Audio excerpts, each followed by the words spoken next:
Hi ಎಲ್ಲರಿಗೂ ನಮಸ್ಕಾರ. Welcome back to my channel. ಮಾವಿನಕಾಯಿ ಅಂದರೆ ಯಾರಿಗೆ ತಾನೇ ಇಷ್ಟ ಆಗಲ್ಲ ಹೇಳಿ. ಅದರಲ್ಲೂ ಮಾವಿನಕಾಯಿ ಉಪ್ಪಿನಕಾಯಿ ಮಾಡಿಬಿಟ್ರೆ ಅಂತೂ ಎಲ್ಲರೂ ತುಂಬ ಇಷ್ಟಪಟ್ಟು ತಿಂತಾರೆ. ಮಾವಿನಕಾಯಿನ ತುಂಬ ಇಷ್ಟಪಡೋರು ವರ್ಷ ಪೂರ್ತಿ ಮಾವಿನಕಾಯಿ ತಿನ್ನಬೇಕು ಅಂದರೆ ಈ ರೀತಿ ಉಪ್ಪಿನಕಾಯಿನ ಮಾಡಿಟ್ಕೊಂಡ್ರೆ ವರ್ಷ ಪೂರ್ತಿ ಮಾವಿನಕಾಯಿನ ಸವಿಬಹುದು. ಹಾಗಾಗಿ ಮಾವಿನಕಾಯಿ ಸೀಸನ್ ಮುಗಿಯೋದ್ರೊಳಗಡೆ ಈ ಮಾವಿನಕಾಯಿ ಉಪ್ಪಿನಕಾಯಿನ ಒಂದ್ಸಲ ಮಾಡಿಟ್ಕೊಳ್ಳಿ. ಬನ್ನಿ ಹಾಗಿದ್ರೆ ಮಾವಿನಕಾಯಿ ಉಪ್ಪಿನಕಾಯಿ ಹೇಗೆ ಮಾಡೋದು ನೋಡೋಣ. ನಾನಿಲ್ಲಿ 2 ಮಾವಿನಕಾಯಿ ತೊಗೊಂಡಿದ್ದೀನಿ. ಅದನ್ನು ತೊಳೆದ್ಬಿಟ್ಟು ಕಟ್ ಮಾಡ್ಕೊತಾ ಇದ್ದೀನಿ. ಮಾವಿನಕಾಯಿನ ನೀಟಾಗಿ ತೊಳೆದಾದ್ಮೇಲೆ ಸ್ವಲ್ಪನೂ ತೇವಾಂಶ ಇಲ್ದಂಗೆ ಒಂದು ಕಾಟನ್ ಬಟ್ಟೆನಲ್ಲಿ ಒರೆಸಿಟ್ಕೋಬೇಕು. ನಂತರ ಈ ರೀತಿ ಚಿಕ್ಕ ಚಿಕ್ಕದಾಗಿ ಕಟ್ ಮಾಡ್ಕೊತಾ ಇದ್ದೀನಿ. ನಾನಿಲ್ಲಿ 2 ಮಾವಿನಕಾಯಿಗೆ ಉಪ್ಪಿನಕಾಯಿನ ಹಾಕ್ತಾ ಇದ್ದೀನಿ. ಅದ್ರ ಅಳತೆಗೆ ಎಷ್ಟು ಬೇಕಾಗುತ್ತೆ ಅಷ್ಟು ತೋರಿಸ್ತಾ ಇದ್ದೀನಿ. ನಾನು ಸೋತಾಪುರಿ ಮಾವಿನಕಾಯಿ ತೊಗೊಂಡಿದ್ದೀನಿ. ಇದು ತುಂಬ ಸ್ವೀಟ್ ಇಲ್ಲ, ಸ್ವಲ್ಪ ಲೈಟಾಗಿ ಹುಳಿ ಇದೆ. ನೀವು ಫುಲ್ ಹುಳಿ ಇರೋ ಮಾವಿನಕಾಯಿನಲ್ಲಿ ಸಹ ಹಾಕೋಬೋದು. ಇವಾಗ ಮಾವಿನಕಾಯಿ ಎಲ್ಲ ಕಟ್ ಮಾಡ್ಕೊಂಡಿದ್ದಾಗಿದೆ.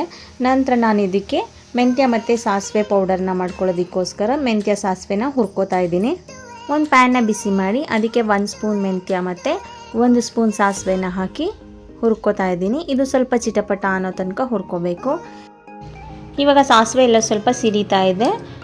ಮೆಂತ್ಯ ಮತ್ತು ಸಾಸಿವೆ ಎರಡು ಹುರ್ಕೊಂಡಿದ್ದಾಗಿದೆ. ಇದನ್ನು ಬಿಸಿ ಇದ್ದಾಗಲೇ ಪುಡಿ ಮಾಡ್ಕೋಬೇಕು. ನಾನು ಕುಟಾಣಿನಲ್ಲಿ ಹಾಕಿ ಪುಡಿ ಮಾಡ್ಕೋತಾ ಇದ್ದೀನಿ. ಮಿಕ್ಸಿ ಜಾರ್ನಲ್ಲಿ ಹಾಕಿ ಮಾಡೋದಕ್ಕಿಂತ ಈ ರೀತಿ ಕುಟಾಣಿಲಿ ಕುಟ್ಟಿ ಪುಡಿ ಮಾಡಿಕೊಂಡ್ರೆ ಗಮನ ಕೂಡ ಚೆನ್ನಾಗಿರುತ್ತೆ ಮತ್ತು ಟೇಸ್ಟ್ ಚೆನ್ನಾಗಿ ಬರುತ್ತೆ.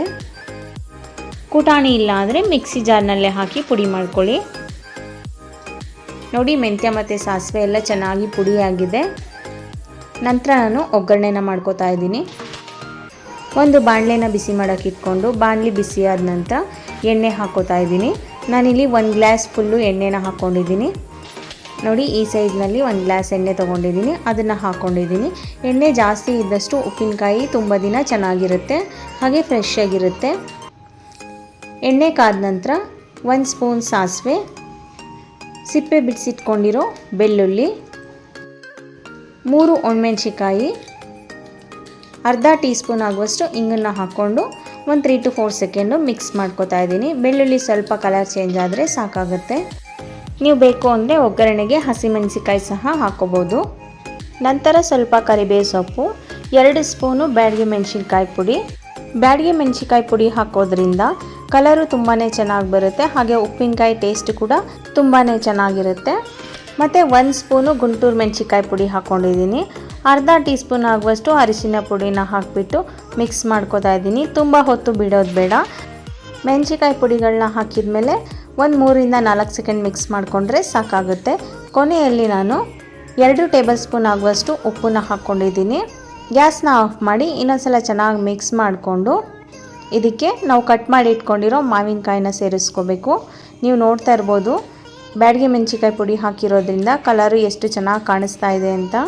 ಒಗ್ಗರಣೆ ಬಿಸಿ ಇದ್ದಾಗಲೇ ಸಾಸಿವೆ ಮತ್ತು ಮೆಂತ್ಯನ ಪುಡಿ ಮಾಡಿ ಇಟ್ಕೊಂಡಿದ್ವಲ್ಲ, ಅದನ್ನು ಸಹ ಸೇರಿಸ್ಕೊಂಡು ಮಿಕ್ಸ್ ಮಾಡ್ಕೊಂಡಿದ್ದೀನಿ. ಕೊನೆಯಲ್ಲಿ ಕಟ್ ಮಾಡಿ ಇಟ್ಕೊಂಡಿರೋ ಮಾವಿನಕಾಯಿಗಳನ್ನ ಸೇರಿಸ್ಕೊಂಡು ಮಿಕ್ಸ್ ಮಾಡ್ಕೋತಾ ಇದ್ದೀನಿ. ಬಿಸಿ ಬಿಸಿ ಅನ್ನದ ಜೊತೆ 1-2 ಸ್ಪೂನ್ ಉಪ್ಪಿನಕಾಯಿ ಮತ್ತು 1 ಸ್ಪೂನ್ ತುಪ್ಪನ ಹಾಕ್ಕೊಂಡು ತಿಂತಾಯಿದ್ರೆ ಆಹಾ, ಎಷ್ಟು ಚೆನ್ನಾಗಿರುತ್ತೆ ಅಲ್ವಾ. ನೆನೆಸ್ಕೊಂಡ್ರೇ ಬಾಯಲ್ಲಿ ನೀರು ಬರ್ತಾ ಇರುತ್ತೆ. ಮಾವಿನಕಾಯಿ ಎಲ್ಲ ಹಾಕಿ ಮಿಕ್ಸ್ ಮಾಡ್ಕೊಂಡಾದ ನಂತರ ಕೊನೆಯಲ್ಲಿ ಮತ್ತೆ ಇನ್ನೂ 2 ಟೇಬಲ್ ಸ್ಪೂನ್ ಉಪ್ಪನ್ನ ಸೇರಿಸ್ಕೊತಾ ಇದ್ದೀನಿ. ಉಪ್ಪನ್ನ ಸೇರಿಸಾದ ನಂತರ ಚೆನ್ನಾಗಿ ಮಿಕ್ಸ್ ಮಾಡಿಬಿಟ್ಟು ಒಂದಿನ ಪೂರ್ತಿ ಪಾತ್ರೆನಲ್ಲೇ ಇಟ್ಟಿರ್ತೀನಿ. ಮಾರನೇ ದಿನ ನಾನು ಒಂದು ಗ್ಲಾಸ್ ಏರ್ ಟೈಟ್ ಕಂಟೈನರ್ನಲ್ಲಿ ಹಾಕಿ ಸ್ಟೋರ್ ಮಾಡ್ಕೋತೀನಿ. 2 ಗಂಟೆಗಳ ನಂತರ ನೋಡ್ಬೋದು, ಮಾವಿನಕಾಯಿ ಸ್ವಲ್ಪ ಬೆಂದಿದೆ, ಹಾಗೆ ಎಣ್ಣೆ ಕೂಡ ಸಪ್ರೇಟ್ ಆಗ್ತಿದೆ. ಒಂದಿನ ಪೂರ್ತಿ ಇದನ್ನು ಇಟ್ಟರೆ ಫುಲ್ಲು ಮಾವಿನಕಾಯಿ ಎಲ್ಲ ಬೆಂದು ಎಣ್ಣೆ ಎಲ್ಲ ಸಪ್ರೇಟ್ ಆಗಿರುತ್ತೆ. ಮತ್ತು ನಾನು ಇನ್ನೂ ಮಾವಿನಕಾಯಿದು ಮತ್ತು ಮಾವಿನ ಹಣ್ಣಿನ ರೆಸಿಪಿಗಳನ್ನ ಅಪ್ಲೋಡ್ ಮಾಡಿದ್ದೀನಿ. ಬೇಕು ಅಂದರೆ ಡಿಸ್ಕ್ರಿಪ್ಷನ್ ಲಿಂಕ್ನಲ್ಲಿ ಹಾಕಿರ್ತೀನಿ, ಒಂದ್ಸಲ ಚೆಕ್ ಮಾಡಿ.